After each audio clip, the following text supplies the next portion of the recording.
चलिए देखिए, कल की क्लास में हम लोगों ने एक क्लास बनाना, क्लास का ऑब्जेक्ट बनाना, ये सब सीखा था, राइट। और जब किसी क्लास का ऑब्जेक्ट बनता है तो क्या क्या स्टेप होता है वो सीखा था, है ना। कि भाई जैसे फॉर एग्जांपल मैं आज नया क्लास ले रहा हूँ, है ना। एक नई क्लास लेके चल रहा हूँ, उसको समझाता हूँ आपको।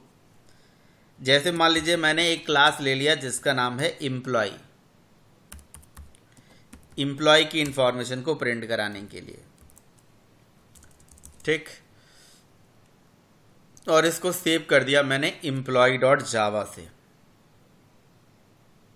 सेव कर दिया एम्प्लॉय डॉट जावा से, ठीक है। और क्लास के अंदर दो डेटा मेंबर ले लिया। इससे मैंने ले लिया string name comma int age, ये दो डेटा हो गया।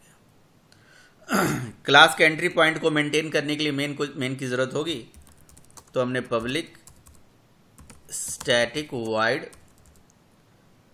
वाइड मेन मेथड बना लिया। और मेन मेथड में हमने आपके इस टू एम्प्लॉय क्लास का ऑब्जेक्ट बना दिया। यानी कि हमने लिखा employee is equals to new employee. Employee class का ऑब्जेक्ट बन गया EMPLOYEE, ठीक है। अब ये जो ऑब्जेक्ट बना हमारी एम्प्लॉय क्लास का, ये इतना हमारा ऑब्जेक्ट बना। इस ऑब्जेक्ट बनने से मेमोरी लोकेट हुई और उस मेमोरी की आईडी बनी, आईडी से रेफरेंस आईडी बनी। तो वो रेफरेंस आईडी कैसे बनी, है ना। और रेफरेंस आईडी को होल्ड करने के लिए हमारे पास यह रेफरेंस वेरिएबल। वो रेफरेंस आईडी कैसे बनी, और ये रेफरेंस वेरिएबल उस रेफरेंस आईडी को होल्ड करके रखता है, राइट। तो आज इसी के बारे में डिस्कस करेंगे कि वो रेफरेंस आईडी कैसे कैसे चलता है, क्या उसकी कहानी होती है। तो मैं अपना CMD उसी लोकेशन पे ऑन कर देता हूँ, ठीक है, जहाँ पे हमारा प्रोग्राम है जावा सी एम्प्लॉय डॉट जावा। कोड हमारा कंपाइल हो गया एंड जावा एम्प्लॉय से हमने कोड को रन कर दिया। तो ये पूरी रेफरेंस आईडी होती है। क्लास का नाम @हैश कोड। आपको पता है ये क्लास का नाम हैश कोड, ये जो एम्प्लॉय की रेफरेंस आईडी है, इसको क्या बोलोगे आप। ये जो एम्प्लॉय हैश कोड है, क्या ये रेफरेंस आईडी है? मतलब ऐसे बोल सकते हैं, बट बिल्कुल टेक्निकल में तो ये एक स्ट्रिंग है। ये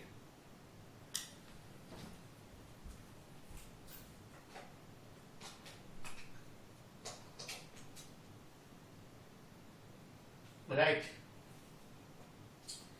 तो ये एक स्ट्रिंग है और उस स्ट्रिंग को क्लास नेम हैश कोड बना के कहीं से आपको रिटर्न कराया गया है। तो क्वेश्चन ये कि स्ट्रिंग रिटर्न कैसे होती है, ये स्ट्रिंग कैसे आती है। ये पूरी स्ट्रिंग मतलब ये एड्रेस है, समझ लो आपके ऑब्जेक्ट का। और ये अगर आप रेफरेंस आईडी नहीं प्रिंट करते हो ना, भाई म्यूट कर लो। कौन आया है अभी? कोई आया? आयुष म्यूट कर लीजिए। आयुष आयुष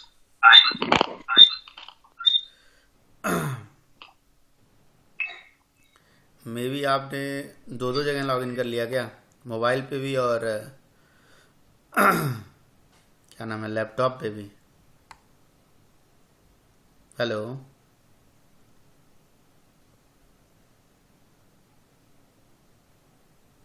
अरे वीडियो नहीं स्क्रीन।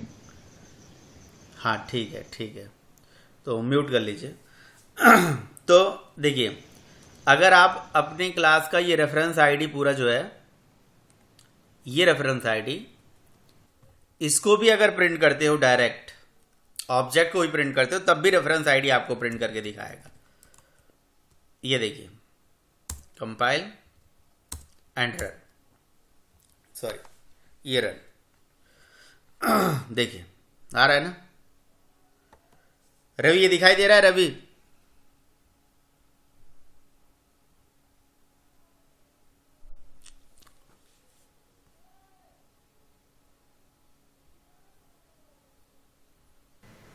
ठीक है, तो मैं इसी क्लास के ऑब्जेक्ट के बारे में बात कर रहा था कि ये जो ऑब्जेक्ट बनता है, ये employee at the rate hash code, ये employee at the rate hash code कहाँ से बनता है, इसके पीछे क्या लॉजिक होती है, इसी के बारे में बात कर रहा था। या तो आप employee at the rate hash code की बात कर लो या इस ई नाम के वेरिएबल की बात कर लो, ये एक ही, दोनों एक ही चीज़ है, समझ लो,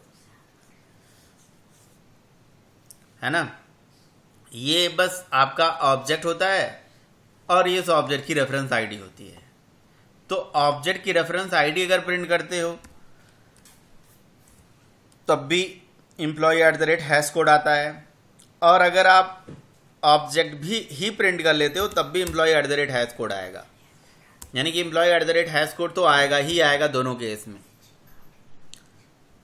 तो कल मैंने बताया था कि इस ऑब्जेक्ट की रेफरेंस आईडी को रेफर करने का काम, इस ऑब्जेक्ट की रेफरेंस आईडी को बना के रेफर करने का काम कौन करता है?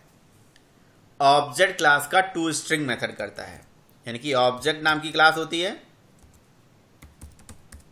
ना, ऑब्जेक्ट क्लास का जो टू स्ट्रिंग मेथड होता है वो करता है टू स्ट्रिंग मेथड।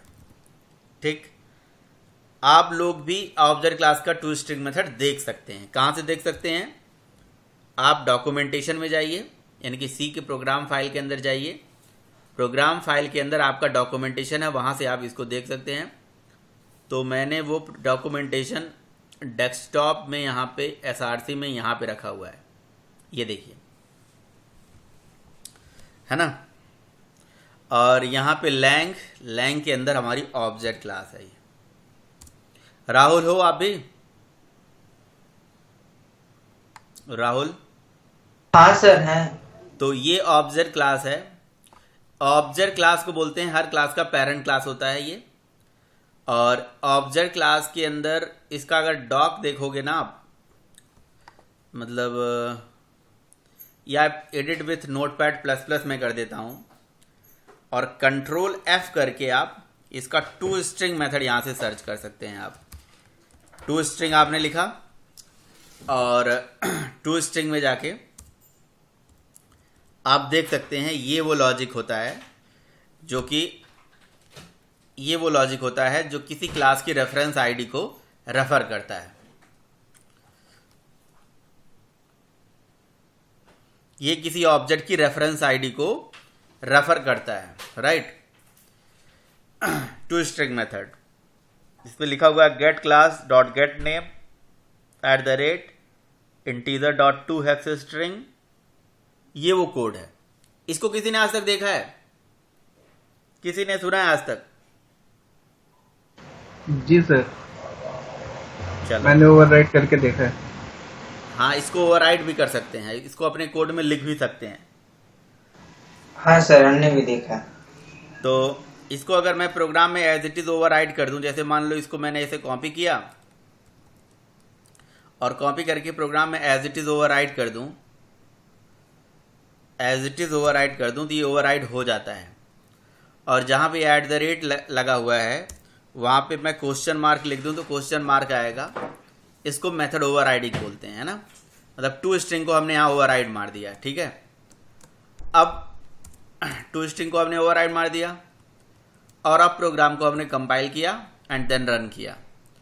तो आप यहाँ देख सकते हो, अब रेफरेंस आईडी में रेफरेंस आईडी की जगह पे क्लास का नाम एट द रेट की जगह पे क्या आ रहा है? एट द रेट की जगह पे क्वेश्चन मार्क आ रहा है। समझ रहे हो?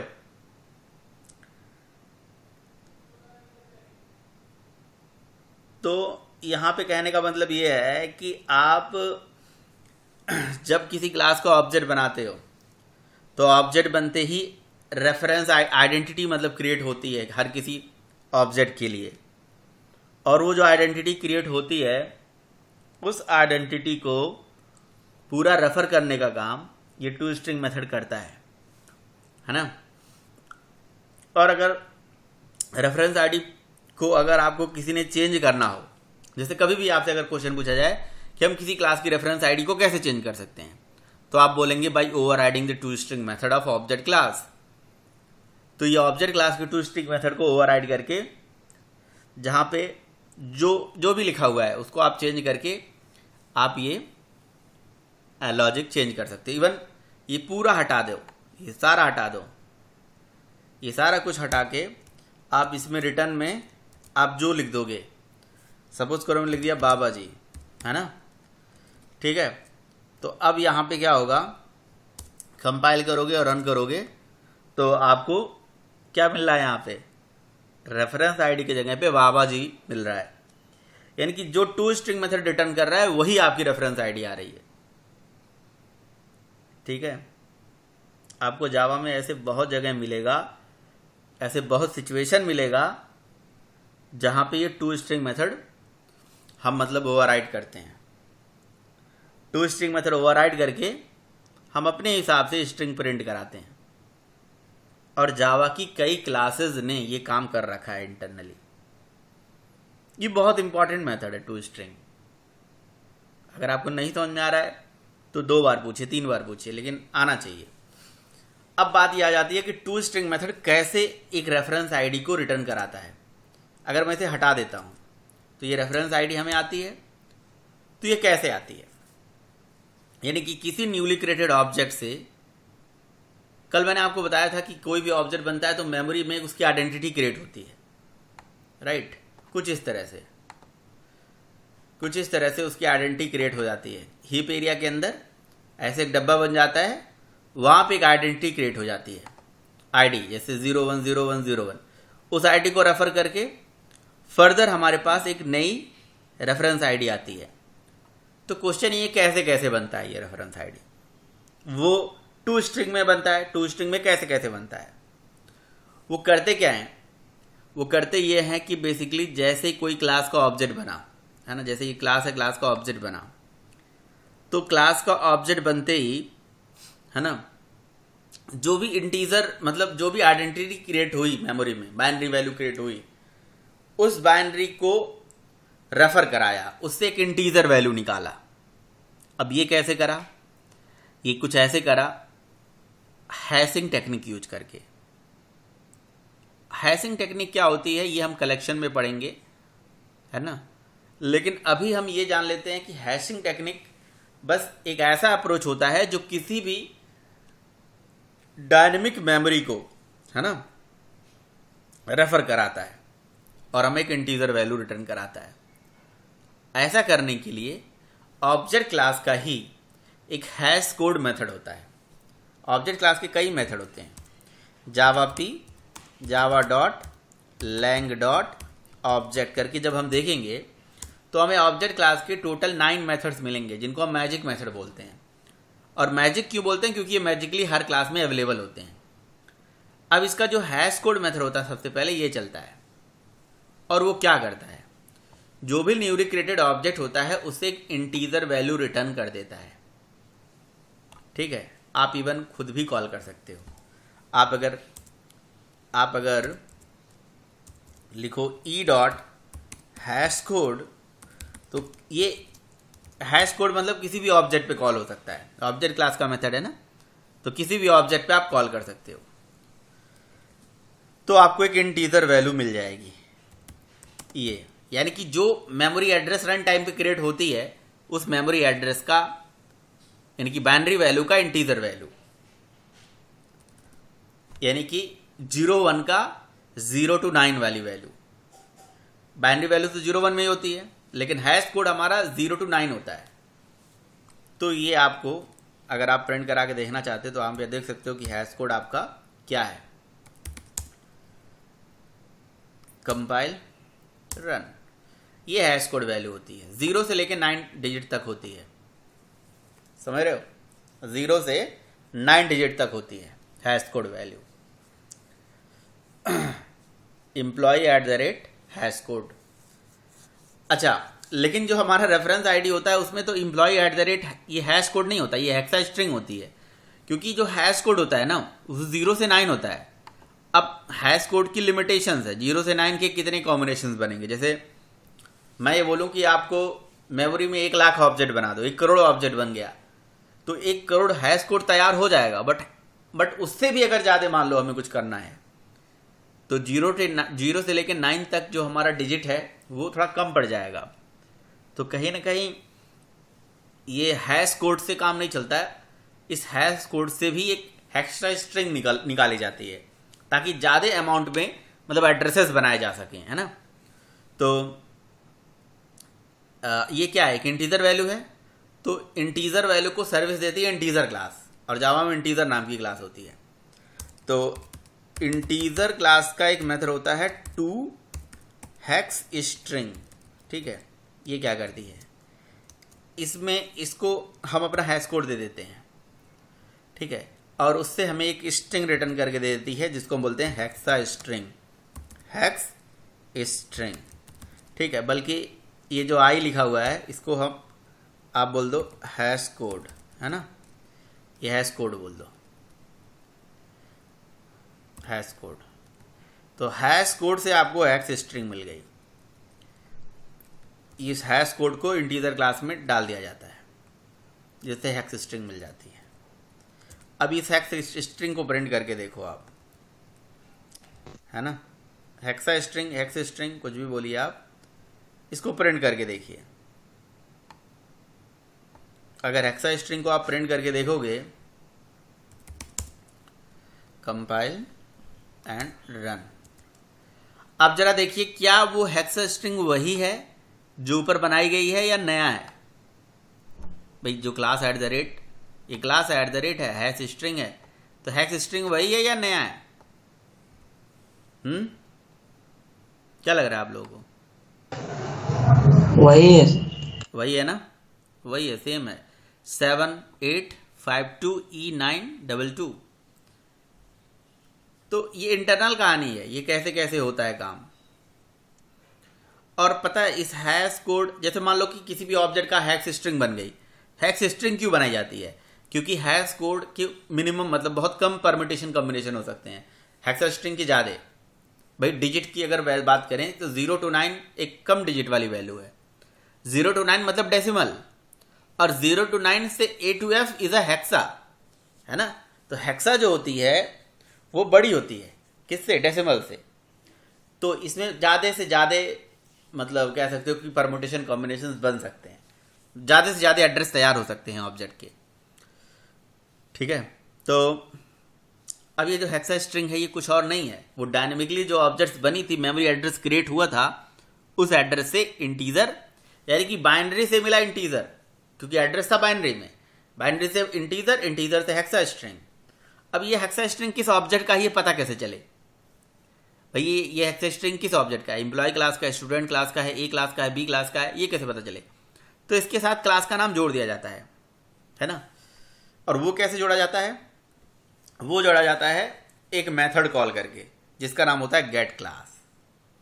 तो किसी भी ऑब्जेक्ट पे अगर आप गेट क्लास मेथड चलाओ तो इससे आपको क्लास नाम की क्लास का ऑब्जेक्ट मिलता है।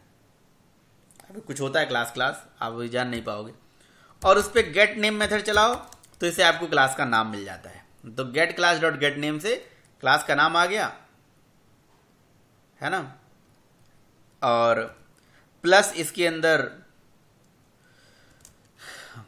हेक्सा स्ट्रिंग जोड़ दो। लेकिन ये हेक्सा स्ट्रिंग और ये क्लास का नाम जोड़ने के लिए बीच में एक और स्ट्रिंग का यूज कर लिया गया। मतलब ये जस्ट उन्होंने कुछ कन्वेंशन फॉलो कर लिया अपना, eight the rate, that's it. तो ये एट द रेट के साथ eight the rate hexa string class name ये पूरा मिला के आपकी रेफरेंस आईडी बन जाती है। अगर इसको आप प्रिंट करो अपने system.out.println में तो ये देखिए प्रिंट कर लीजिए आप, तो आपको वही हैश स्ट्रिंग प्रिंट करके दिखाएगा जो कि ऊपर है, ये class name at the rate hash code. और ये पूरा स्टेप बाय स्टेप का काम कहाँ होता है? ऑब्जेक्ट क्लास के टू स्ट्रिंग में। अगर हम इसको कॉपी कर लें और कॉपी करके अगर यहाँ पे लेके आए, यहाँ पे लेके आते हैं, यहाँ पे रखते हैं, तो आप देख सकते हो कि टू स्ट्रिंग क्या क्या काम करती है। सबसे पहले रिटर्न करता है, देखो हैश कोड, रन टाइम पे हैश कोड आता है, हैश कोड मेथड चलता है जो कि न्यूली क्रिएटेड ऑब्जेक्ट का बाइनरी से इंटीजर वैल्यू रिटर्न कर देता है। उस इंटीजर को हेक्सा स्ट्रिंग में कन्वर्ट कर दिया जाता है to hex string method call करके। फिर उसमें get class dot get name से क्लास का नाम आ जाता है और उसके साथ @ जोड़ दिया जाता है। समझ रहे हो आप? तो get class dot get name integer dot to hex string, ये पूरा हेक्सा स्ट्रिंग के साथ ये पूरी वैल्यू आपको दिख जाती है। अब बताइए किसी का कोई क्वेश्चन हो? समझ में आया या नहीं आया? निशांत समझ में आया?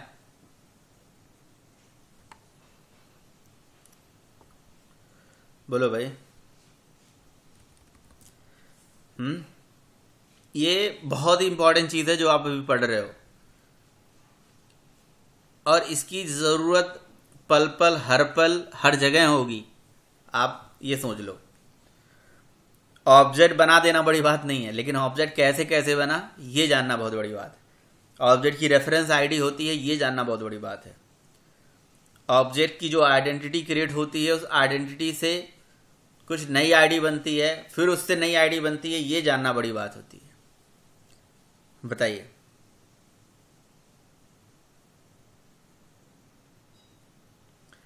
किसी का कोई क्वेश्चन है या कोई आवाज नहीं सुन रहा है? हाँ सर, ये इंटीजर क्या है? इंटीजर एक क्लास है। Integer is a class in Java. Java के अंदर पता है, मैं बता देता हूँ आपको, अगर कंफ्यूजन है तो मैं बता देता हूँ। जावा के अंदर डेटा टाइप्स होते हैं, जैसे इंट होता है, फ्लोट होता है, कैर होता है, डबल होता है, बुलियन होता है, बाइट होता है, शॉर्ट होता है, इंट होता है, लॉन्ग होता है, बहुत सारे होते हैं। तो जावा में जितने भी डेटा टाइप होते हैं, उन सारे डेटा टाइप के लिए जावा में रैपर क्लासेस दी गई हैं। इंट के लिए इंटीजर क्लास, फ्लोट के लिए फ्लोट क्लास, डबल के लिए डबल क्लास, बुलियन के लिए boolean class. Now you can see all the wrapper classes are available in java.lang package. यही लैंग पैकेज है। यहाँ पे देखो इंटीजर नाम की क्लास आपको दिख जाएगी। देखो integer.java, ये क्लास है, खोल के देख लेना, इसके अंदर क्लास मिलेगा आपको। ठीक है। फ्लोट के लिए फ्लोट क्लास, बुलियन के लिए बुलियन क्लास। राहुल उस दिन कौन सी क्लास पूछ रहे थे मेरे से? कौन सी क्लास कह रहे थे? कौन सी क्लास कहाँ है? Wrapper class. Wrapper class sir. तो रैपर क्लास कुछ नहीं होता है मेरे भाई। रैपर क्लास यही होता है। रैपर क्लास ये होती है जो जो प्रिमिटिव का हमें रैपर प्रोवाइड करे। प्रिमिटिव के ऊपर रैपर हो। रैपर नाम से अलग कोई क्लास नहीं है, बट रैपर क्लासेस कहलाते हैं यही। ये इंटीजर, फ्लोट, कैरेक्टर, बुलियन नाम की जो क्लासेस हैं, they are the wrapper classes. Sir, wrapper का मतलब इंटीजर को ये क्या करेगी? रैपर का मतलब होता है बांधना, रैप करना। जैसे बिस्किट है, बिस्किट के वो ऊपर जो है तो मैं समझ प्लास्टिक का गया। कवर रखा होता है। हाँ बिल्कुल। ये क्या वो तो मैं समझ करेगी? गया। इंट के ऊपर एक इंटीजर क्लास का ऑब्जेक्ट तैयार कर देगी, एक लेयर बना देगी। यानी कि अगर आपको प्रिमिटिव चाहिए तो इंट यूज करो, और उसी प्रिमिटिव का ऑब्जेक्ट फॉर्म चाहिए तो इंटीजर क्लास को यूज करो। तो integer is the wrapper on the int. ये करेगी। और इस रैपर क्लासेस के अंदर जैसे इंट, आपने इंटीजर क्लास पे 2 हेक्स स्ट्रिंग चलाया, तो ये मेथड इंटीजर पे नहीं और भी क्लासेस में होंगे, फ्लोट में भी होंगे। और स्पेशली रैपर क्लास में आगे आपको पढ़ाऊंगा भी, जिसमें किसी ऑब्जेक्ट को प्रिमिटिव और प्रिमिटिव को ऑब्जेक्ट में कन्वर्ट करना आपको सिखाऊंगा किस तरह से होता है।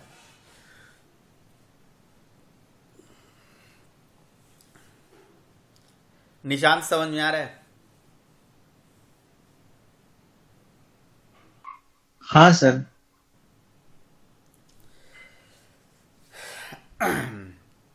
ठीक है। बहुत जरूरी चीज है, बहुत इंपॉर्टेंट चीज है।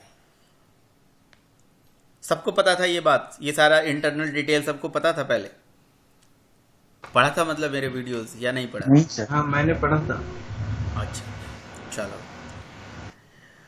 अब ध्यान से मेरी बात समझिएगा। यही है बेसिक जावा, यही है कोर जावा। और कोर जावा को एकदम बिल्कुल जैसे मतलब जैसे सूप बनाते हैं टोमेटो सूप, वैसे बना के पी लेना है एकदम, और कंसेप्ट को जानना है। अभी भी मैं आपसे क्वेश्चन पूछता हूँ, कई नहीं बता पाओगे। कोर जावा से ही, बेसिक जावा से ही, एडवांस की तो बात खत्म करो। एडवांस तो, और एडवांस आ ही जाता है, एडवांस डजंट मैटर, एडवांस सीख जाओगे मेरी गारंटी है ना। सर बेसिक एक दिन टेस्ट ले लीजिए आप। हाँ बिल्कुल दूंगा। तो चलिए अभी टेस्ट ले लेते हैं आपकी। किसी क्लास का ऑब्जेक्ट बनने से मेमोरी में जो आइडेंटिटी क्रिएट होती है, रेफरेंस आईडी बनती है, उसका जनरल सिंटैक्स क्या होता है? क्या होता है दीपक? मतलब जनरल सिंटेक्स। जनरल सिंटैक्स होता है क्लास नेम @ कोड। हाँ हाँ, यही होता है जनरल सिंटैक्स। किसी भी क्लास की रेफरेंस आईडी बनेगी तो उसका जो एक आईडी बनेगी, आइडेंटिटी रेफरेंस आईडी क्रिएट होगी, वो क्लास नेम @ कोड ही होगी। ये जनरल सिंटैक्स है, ठीक है। उसको ठीक है। अब किसी क्लास की रेफरेंस आईडी जो बनती है, उस आईडी को रिटर्न करने का काम कौन करता है? आईडी को रिटर्न करने का काम ऑब्जेक्ट क्लास का टोस्ट्रिंग मेथड। ऑब्जेक्ट क्लास का टोस्ट्रिंग मेथड। कल देव पूछ रहे थे कि ऑब्जेक्ट क्लास क्या करती है सर, ऑब्जेक्ट क्लास का क्या रोल है? तो ऑब्जेक्ट क्लास का रोल है भाई ऑब्जेक्ट को सर्विस देना। कोई भी क्लास का ऑब्जेक्ट बनता है तो उस ऑब्जेक्ट के लिए ऑब्जेक्ट क्लास रिस्पॉन्सिबल होता है कि उसको कैसे कैसे मुझे मैनेज करना है। ऑब्जेक्ट क्लास का हैश कोड मेथड चलता है जो कि उस ऑब्जेक्ट का एक इंटीजर वैल्यू देता है। इंटीजर क्लास का टू स्ट्रिंग चल के उससे हमें एक्स स्ट्रिंग मिल जाता है। ऑब्जेक्ट क्लास का गेट क्लास ही मेथड होता है जो चलता है, जो उस ऑब्जेक्ट, वो ऑब्जेक्ट किस क्लास का है उससे उसका नाम पता चल जाता है, get class dot get name से। ये ऑब्जेक्ट क्लास का ही मेथड है गेट क्लास, है ना। तो hash code method object class का है, get class method object class का है। तो ऑब्जेक्ट क्लास के टोटल मेथड्स याद रखना। ये भी एक क्वेश्चन है इंटरव्यू का कि ऑब्जेक्ट क्लास के अंदर कितने मेथड्स हैं, right. Sir get class object class का है कि क्लास का है? नहीं, गेट क्लास ऑब्जेक्ट क्लास का मेथड है। Object class. हाँ जी, ऑब्जेक्ट क्लास का मेथड है वो। ये यहाँ पे क्या लिखा था यार, हट गया। इंटीजर डॉट टू है स्ट्रिंग लिखा होता है ना, इंटीजर लिखा हुआ था, मैंने हटा दिया। ऑब्जेक्ट क्लास का मेथड है ये। आप यहाँ से देख सकते हो ना, आप इसको स्क्रीन क्लियर करिए और यहाँ से देख सकते हो जावा पी करके। ये देखो, अब ऑब्जेक्ट क्लास के मेथड याद कर लो यार, ये आपके लिए बहुत प्राइमरी चीज़ है। गेट क्लास ये है, हैश कोड ये है, इक्वल्स ये है, क्लोन ये है, टू स्ट्रिंग। सर आपकी आवाज बहुत इको। ओके, एक मिनट। सर हमने कुछ नहीं बोला। मैं बोल रहा हूं कि ऑब्जेक्ट क्लास के टोटल मेथड्स हैं ये याद। 9 मेथड होते हैं ना सर? हाँ, तो काउंट करो ना। पहला हो गया hash code, sorry get class, दूसरा हो गया हैश कोड, तीसरा हो गया इक्वल्स, और चौथा हो गया हमारा क्लोन, पांचवा हो गया टू स्ट्रिंग, छठा हो गया नोटिफाई, सातवां हो गया नोटिफाई ऑल, और आठवां हो गया वेट, और नौवां हो गया हमारा फाइनलाइज। वेट मेथड 3 बार लिखा है तो काउंट तो हम एक ही बार करेंगे, ओवरलोडेड है ये, ठीक है ना। तो ये है हमारा 9 मेथड्स ऑब्जेक्ट क्लास का। तो इसमें देखो ना गेट क्लास है या नहीं है, हैश कोड है या नहीं है, इक्वल्स है या नहीं है। अभी आपने गेट क्लास का यूज देखा, गेट क्लास को अभी और डिटेल में आगे पढ़ाया जाएगा, हैश कोड को भी, इक्वल्स को भी, क्लोन को भी पढ़ाया जाएगा। टू स्ट्रिंग बस यही अंतिम है, टू स्ट्रिंग तो बस यूज करेंगे आगे, अभी जो पूछना है पूछ लो। नोटिफाई ऑल ये थ्रेड से रिलेटेड है, वेट थ्रेड से रिलेटेड है, फाइनलाइज गार्बेज कलेक्शन से रिलेटेड है। जब आपको गार्बेज कलेक्शन बताया जाएगा तो फाइनलाइज पढ़ाया जाएगा, जब आप गार्बेज कलेक्शन पढ़ोगे। थ्रेड से रिलेटेड वेट नोटिफाई है, टू स्ट्रिंग तो चल रहा है, क्लोन ऑब्जेक्ट की क्लोनिंग करेंगे तो जानेंगे, ठीक है। तो ये मतलब मेथड्स हैं सर। ये नेटिव नोटिफाई ये क्या है? नहीं नहीं, नेटिव नोटिफाई, देखो जो नेटिव मेथड्स होते हैं ना, नोटिफाई, नोटिफाई ऑल या वेट, ये तीनों हमारे थ्रेड से रिलेटेड हैं। लेकिन नेटिव जिनके आगे लगा है वो समझ लो कि वो मेथड जावा में डिक्लेयर तो हैं, बट इनकी डेफिनेशन जावा में नहीं है। इनकी डेफिनेशन अंडरलाइंग ऑपरेटिंग सिस्टम में है, अंडरलाइंग प्लेटफॉर्म से ये डेफिनेशन उठाते हैं। क्या मतलब ये एक तरीके से इसको माइक्रोसॉफ्ट वालों ने बनाया है। नहीं, इनको मतलब इनका implementation कर रखा इम्प्लीमेंटेशन है। हम लोग, हाँ, हाँ, ऑपरेटिंग implementation सिस्टम हम के लोग अंदर देख से। हम लोग देख भी नहीं सकते। नहीं, नेटिव मेथड्स को हम नहीं देख सकते। नेटिव मेथड्स जो कि मतलब जो कि बनाया जाता है, सन माइक्रो सिस्टम बनाता है या ओरेकल बनाया है, और वेंडर्स इसकी इम्प्लीमेंटेशन देते हैं, ठीक है, जिसकी डेफिनेशन हर वेंडर के पास अलग होगी, अलग अलग। क्योंकि ये देखो, ये थ्रेड ऑपरेटिंग सिस्टम में शेड्यूलर होता है, थ्रेड होते हैं, है ना।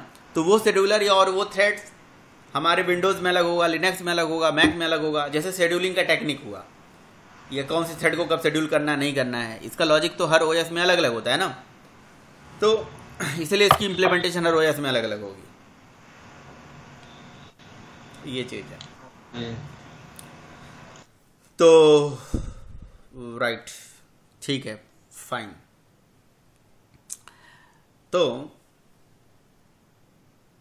ये हमारा हैश कोड हो गया, integer class 2 hex string method हो गया, ठीक है। अगला क्वेश्चन आपके लिए कि सर जब हमारे किसी भी क्लास का ऑब्जेक्ट बनता है, ठीक है, ये तो पूरा क्लियर हो गया ना, ये पूरा क्लियर हो गया। तो ये पूरा प्रोग्राम ऐसे कॉपी करूँगा और आपके लिए यहाँ पे ओपन कन्वर्सेशन यहाँ पे दे दिया, राइट। इसको आप एक बार देखिए, दो बार देखिए, बार बार देखिए, और फिर मेरे से आप पूछिएगा। अब बात यह आ जाती है कि ये जो टू स्ट्रिंग मान लो मैं हटा देता हूँ, सब कुछ हटा दिया, सारा चीज़ हटा दिया, भाई कुछ पूछना है तो पूछ लो आप, ठीक है, नहीं पूछना है तो अब जैसे किसी भी क्लास का ऑब्जेक्ट बने और रेफरेंस आईडी आए तो अच्छी बात है। किसी भी क्लास का ऑब्जेक्ट बने, रेफरेंस आईडी आए तो बड़ी अच्छी बात है। बट किसी ऐसी क्लास का ऑब्जेक्ट बने जो रेफरेंस आईडी ना आए तो क्या बोलोगे? अच्छी बात नहीं है। जैसे फॉर एग्जांपल मैं स्ट्रिंग क्लास का ऑब्जेक्ट बनाता हूँ, लिखता हूँ string s is equals to new string. मैं किसी और क्लास का भी ऑब्जेक्ट बना सकता हूँ, बट मैं स्ट्रिंग का ऑब्जेक्ट बना रहा हूँ। इसमें इसके कंस्ट्रक्टर में लिख दिया सूर्या, और फिर मैंने यहाँ पे एस को प्रिंट कर लिया, तो यहाँ पे रेफरेंस आईडी नहीं आएगा। यहाँ पे एस ऑलरेडी, अच्छा यस यहाँ पे भी लिख दिया, यहाँ पे लिख दिया, इसको मैंने ऐसे चेंज कर दिया, कंपाइल कर दिया और रन कर दिया। रेफरेंस आईडी नहीं आई भाई, स्ट्रिंग क्लास का ऑब्जेक्ट बनाया मैंने, रेफरेंस आईडी नहीं आई। अच्छा पहला चीज़ बहुत इंपॉर्टेंट चीज़, आप लोग क्या करते हो आप लोग एक क्लास बनाना सीखते हो, क्लास के अंदर वेरिएबल बनाना सीखते हो, फिर मेन बनाना सीखते हो, फिर क्लास का ऑब्जेक्ट बनाना सीखते हो, राइट। तो ऐसा कोई ज़रूरी नहीं है कि आपने ही क्लास बनाया और आप ही अपनी क्लास का ऑब्जेक्ट बनाओ, ऐसा कोई ज़रूरी नहीं है, ठीक है। पहली चीज़ तो ये अपने माइंड से हटा दो। आप सोचते हो नहीं क्लास बनाएंगे तो ऑब्जेक्ट भी बनाएंगे, नहीं। अगर आप क्लास बना रहे हो तो हो सकता है उस क्लास का ऑब्जेक्ट कोई और बनाए। इट इज़ नॉट मैंडेटरी कि क्लास भी आप बना रहे हो और ऑब्जेक्ट भी आप बनाओगे, है ना। जैसे खाना जो है भंडारी बनाता है, बनाने वाला बनाता है, कुकर बनाता है, लेकिन खाता कोई और है। बात वही वाली है ना। खाना तो कोई और बना रहा है, और कई बार वो खाने के लिए भी नहीं पाता है, खाता कोई दूसरा आदमी है। बिल्कुल उसी तरह से क्लास हम बना रहे हैं, डेटा हम बना रहे हैं, मेथड हम बना रहे हैं, ताकि उस क्लास के अंदर की चीज़ों को कहीं यूज कर सके। फिर क्लास का ऑब्जेक्ट कोई और बनाता है और फिर उसे यूज करता है। ऐसा कभी ऐसा मत सोचना कि नहीं क्लास भी हम बनाएंगे, ऑब्जेक्ट ही हम ही बनाएंगे और हम ही कॉल करने वाले, नहीं। देखो मैं क्या कर रहा हूँ, स्ट्रिंग क्लास का ऑब्जेक्ट बना रहा हूँ अपनी क्लास में, तो पॉसिबल है, यस पॉसिबल है, यस इट इज़ पॉसिबल। और यही तो ज़रूरत ही होती है ऑब्जेक्ट बनाने की। अच्छा क्यों बनाते हैं हम ऑब्जेक्ट किसी क्लास का? जैसे मैंने एम्प्लॉय क्लास का ऑब्जेक्ट बनाया, ताकि एम्प्लॉय क्लास के डेटा को मेमोरी मिल पाए, ताकि एम्प्लॉय क्लास के नॉन स्टैटिक मेथड को हम कॉल कर पाएँ। ठीक है, उसी तरह से हम स्ट्रिंग क्लास का ऑब्जेक्ट क्यों बनाते हैं? ताकि हम स्ट्रिंग का डेटा कॉल कर पाएँ, स्ट्रिंग के मेथड्स को कॉल कर पाएँ, स्ट्रिंग की फंक्शनलिटी यूज कर सकें। That's it. समझे आप? इसलिए हमने ऑब्जेक्ट बनाया। ठीक है, उसका एक फिजिकल एग्जिस्टेंस हमने ला दिया, देन उसे यूज करेंगे। तो ये चीज जरूर आप समझना, एक क्लास का ऑब्जेक्ट दूसरे में बन सकता है, दूसरा का ऑब्जेक्ट तीसरे में बन सकता है। That is reusability of an object. This is reusability. Reusability मतलब ये ऊप्स का ही एक फीचर है, ऊप्स का ही एक कंसेप्ट है, जहां पे हम ये सीखते हैं कि भैया एक चीज कैसे दूसरी जगह यूज करी जाए। और it is one of the way to achieve the reusability. Usability को अचीव करने के और भी तरीके हैं, और भी वेज हैं, बट ऑब्जेक्ट बनाना एक तरीका होता है, टेक्निक होता है। चलो ठीक है, ऑब्जेक्ट बन गया। ऑब्जेक्ट हमने स्ट्रिंग क्लास का बनाया। स्ट्रिंग क्लास का जो हमने ऑब्जेक्ट बनाया, इसमें मैंने इसके कंस्ट्रक्टर में सूर्या लिखा और स्ट्रिंग का रेफरेंस वेरिएबल प्रिंट करा, तो मुझे सूर्या प्रिंट होके आ गया, ना कि रेफरेंस आईडी। तो क्या कहोगे इसके बारे में? कोई कमेंट, कोई टिप्पणी? चलो हम अब एम्प्लॉय क्लास के कंस्ट्रक्टर में डेटा डालते हैं। मैं यहां पे दे देता हूं दीपक, है, मैंने यहां पे लिख दिया दीपक। तो ये क्या होगा, पहले ये बताओ, ये क्या होगा? प्रोग्राम चलेगा नहीं चलेगा? कंपाइल होगा नहीं होगा? हैं? नहीं होगा, नहीं होगा। क्यों नहीं होगा दीपक? क्योंकि आपका नाम दीपक है इसलिए? हाँ, आपका नाम तो आपको जानते हैं ना, और इकल वाले। अच्छा अच्छा अच्छा, ठीक है, बताइए। जानते नहीं है। हाँ बताइए। हाँ, तो उसको आप बताइए तो कि मैं कौन हूँ, तब तो वो जानेंगे। ओके, कौन हो भाई, बताओ। कैसे बताऊं फिर ये चीज? पैरामीटराइज कंस्ट्रक्टर बनाना पड़ेगा सर। पैरामीटराइज कंस्ट्रक्टर बना लिया भाई, ये लीजिए, ये बना दिया हमने कंस्ट्रक्टर। और यहाँ पे स्ट्रिंग टाइप में आपका नेम रिसीव कर लिया मैंने, मतलब एन में। Now it is valid. ठीक है जी, ठीक है, वैलिड है, चल रहा है। बट अगर मैं फिर से इसको रन करूं तो सूर्या तो प्रिंट हो रहा है। अगेन मेरा कोई रिलेशन है ओरेकल वालों से कि सूर्या प्रिंट हो जाना? जी, लेकिन जी। इसका नहीं है, इसका नहीं, एम्प्लॉय का। क्यों भाई, ऐसा क्यों? और मुझे पहचानते नहीं अभी। अच्छा अच्छा, ठीक है। कैसे पहचानेंगे आपको वो? किस तरह से पहचानेंगे? सर उनको बताना पड़ेगा ना कि अब मैं कौन हूँ, रिटर्न कराना पड़ेगा। बात तो वही है ना, है? कैसे बताया जाए? उसको रिटर्न कराना पड़ेगा ना सर, नाम रिटर्न टू कराना स्ट्रिंग को, पड़ेगा।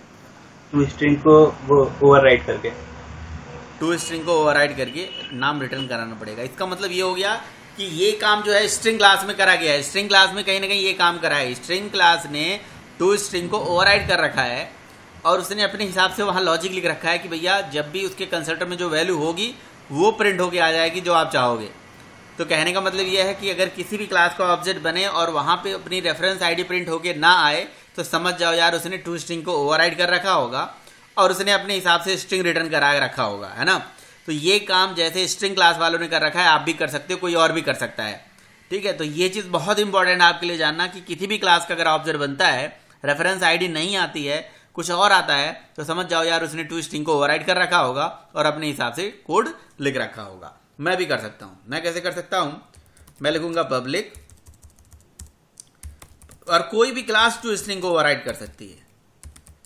Public string to string opening closing, और ठीक है, और यहां से हमने रिटर्न करा दिया RETURN रिटर्न, और यहां से करा दिया N। वैलिड है, चल जाएगा? हैं क्या दीपक, क्या लग रहा है आपको, चल जाएगा? वैलिड है? नो सर, क्योंकि जो n वेरिएबल है ये लोकल वेरिएबल है, तो मुझे क्या करना पड़ेगा, n को नेम में स्टोर कर देना होगा। तो मैंने लिख दिया name equals to n, right, और यहाँ से रिटर्न कर दिया मैंने नेम को। ठीक है, और अब अगर चलाएंगे, ठीक है, तो ये चल जाएगा। और आप देख सकते हो कि अब रेफरेंस आईडी की जगह पे रेफरेंस आईडी आ ही नहीं रही है। हमने रेफरेंस आईडी की जगह पे दीपक को प्रिंट कर लिया, दीपक ने दीपक प्रिंट कर लिया, स्ट्रिंग में सूर्या प्रिंट हो गया। तो एम्प्लॉय क्लास ने क्या करा, टू स्ट्रिंग को ओवरराइड करा, अपने कंस्ट्रक्टर में लिखे जाने वैल्यू को टू स्ट्रिंग से रिटर्न करा दिया, और वो वैल्यू यहाँ पे आ गई, प्रिंट होके आ गया। यही काम स्ट्रिंग क्लास वालों ने कर रखा है, तो कोई भी क्लास ऐसा कर सकता है, बस यही आपको जानना है। और कभी भी किसी क्लास का ऑब्जेक्ट बनाओ रेफरेंस आईडी ना प्रिंट हो, कुछ और प्रिंट हो। जैसे मैं एरे लिस्ट का ऑब्जेक्ट बनाऊं, तो यहाँ पे एरे लिस्ट का ऑब्जेक्ट बनाऊंगा तो वो एरे लिस्ट का एक सिंबल प्रिंट करके दिखाता है, एरे का सिंबल प्रिंट करके दिखाता है। तो समझ जाओ कि यार वो सिंबल कैसे आ रहा है, टू स्ट्रिंग के थ्रू आ रहा है। तो कोई भी बंदा ये काम कर सकता है, अपने हिसाब से टू स्ट्रिंग को ओवरराइड करके रेफरेंस आईडी को अपने हिसाब से प्रिंट करा सकता है। ठीक है, कोई क्वेश्चन किसी का, कोई क्वेरी? आयुष, समझ में नहीं आ रहा होगा अभी? सर कुछ भी समझ में नहीं आ रहा। हाँ, तो आप समझने की कोशिश करोगे तो आएगा, ऐसा नहीं है कुछ भी नहीं आ रहा है। 100% में से 2% तो आ रहा होगा, 1% तो आ रहा होगा। जी जी सर, 1-2 आ रहा है सर। देखो क्या है ना, आप पहले से मान के चलोगे मुझे समझ में आने वाला नहीं है तो नहीं आएगा। अगर कोशिश करोगे, जी जान लगाओगे, दिमाग लगाओगे, कुछ भी 1% अपना मतलब अपने दिमाग को एकदम कंसंट्रेट करोगे, हमारी बातों को सुनोगे, तो जरूर कुछ ना कुछ होगा। बाकी हम तो 10 बजे क्लास कर ही रहे हैं। ठीक है, तो आज का सेशन स्पेशली ये डेडिकेटेड था टू स्ट्रिंग के लिए।